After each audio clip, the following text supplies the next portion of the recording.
नमस्कार प्रिय दर्शक बंधु এই ভিডিওতে আমি আপনাদেরকে এমন একটি তথ্য দেখাবো যেটা দেখার পরে আপনাদের মনেও প্রশ্নচিহ্ন তৈরি হবে তাহলে কি ডায়মন্ড হারবার লোকসভা কেন্দ্রের একটি বিধানসভা আসনের ফলাফল মথুরাপুর লোকসভা আসনে ঢুকিয়ে দিয়ে বিজেপি প্রার্থীকে মথুরাপুর লোকসভা কেন্দ্র থেকে হারিয়ে দেওয়া হয়েছে।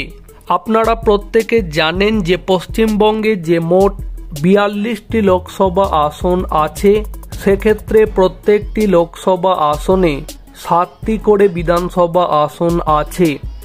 একই রকমভাবে মথুরাপুর লোকসভা আসনে যেমন ৭টি বিধানসভা আসন আছে, পাশাপাশি ডায়মন্ড হারবার লোকসভা কেন্দ্রেও ৭টি বিধানসভা আসন আছে।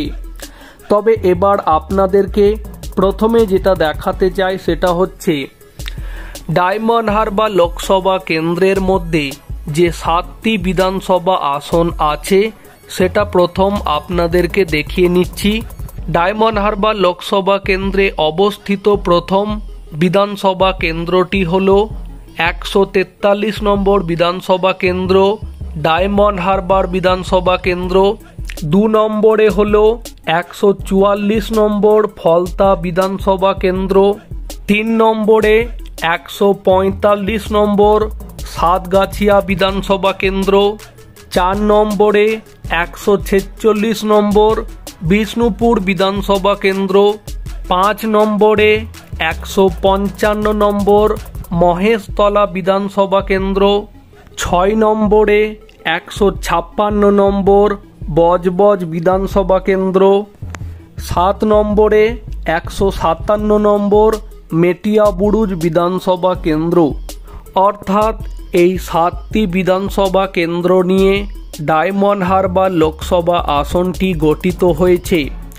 এরপর আপনাদেরকে যেটা বলতে চাই তা হচ্ছে আপনারা প্রত্যেকে দেখতে পেলেন ডায়মন্ড হারবার লোকসভা আসনের মধ্যে যে ৭টি বিধানসভা আসন আছে তার মধ্যে ফলতা বিধানসভা আসনটিও আছে।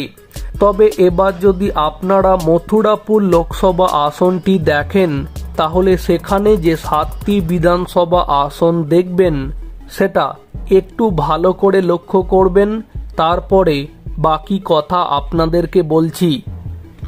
এরপর যদি আপনারা মথুরাপুর লোকসভা কেন্দ্রটি দেখেন তাহলে সেক্ষেত্রে মথুরাপুর লোকসভা কেন্দ্রে যে ৭টি বিধানসভা আসন আছে তার মধ্যে প্রথম যে বিধানসভা আসনটি আছে তা হচ্ছে ১৩০ নম্বর পাথর প্রতিমা বিধানসভা কেন্দ্র।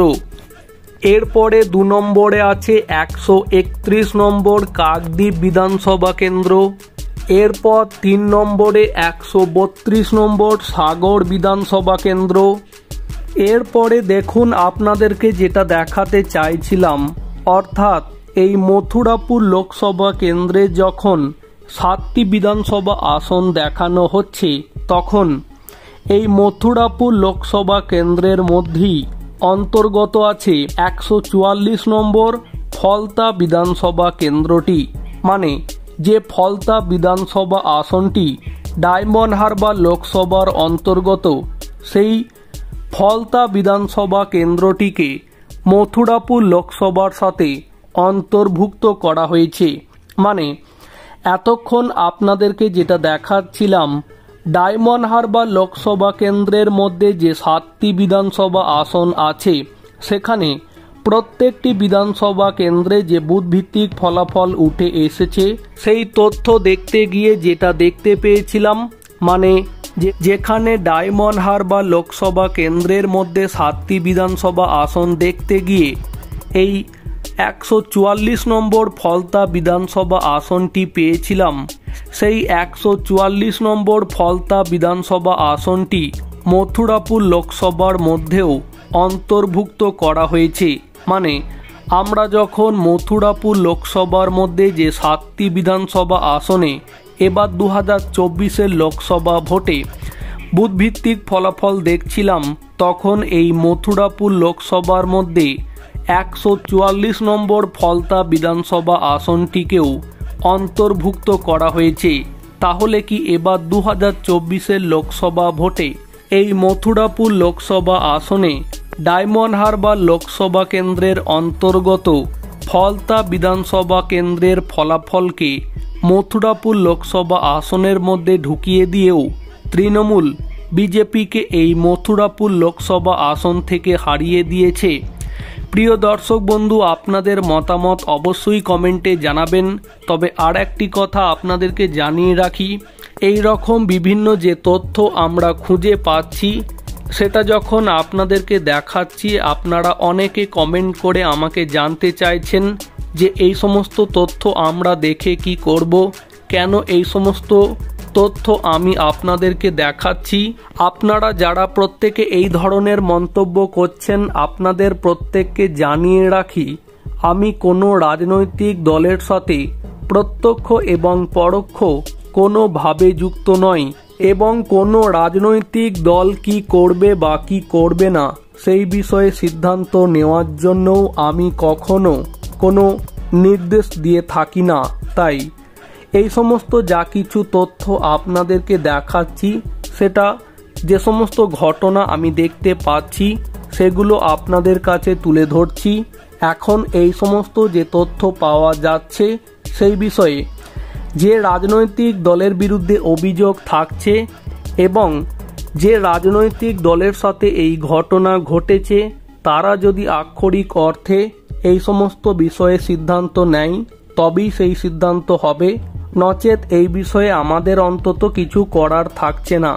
তো এই ধরনের কমেন্ট আপনারা যারা করছেন আশা করি বিষয়টা সম্পর্কে বুঝতে পেরেছেন। তাহলে যেটা এতক্ষণ বলছিলাম, এই যে ডায়মন্ড হারবার লোকসভা কেন্দ্রের অন্তর্গত যে ফলতা বিধানসভা আসনটি আছে, সেখানে এবার 2024-এর লোকসভা ভোটে ফলতা বিধানসভা কেন্দ্রে যে বুথভিত্তিক ফলাফল উঠে এসেছে, সেই বুথভিত্তিক ফলাফল মথুরাপুর লোকসভা কেন্দ্রের মধ্যে অন্তর্ভুক্ত করে দিয়ে কি মথুরাপুর লোকসভা কেন্দ্র থেকে এইভাবে অভিনব পদ্ধতিতে গণনা কারচুপি করে বা এই রকম একটা পদ্ধতি অবলম্বন করে তৃণমূল সরকারি আধিকারিকদেরকে কাজে লাগিয়ে মথুরাপুর লোকসভা আসন থেকে বিজেপিকে কি হারিয়ে দিয়েছে? প্রিয় দর্শক বন্ধু, আপনাদের গুরুত্বপূর্ণ মতামত কমেন্টে জানাতে পারেন। ভিডিওটিকে সম্পূর্ণ করে দেখার জন্য অসংখ্য ধন্যবাদ।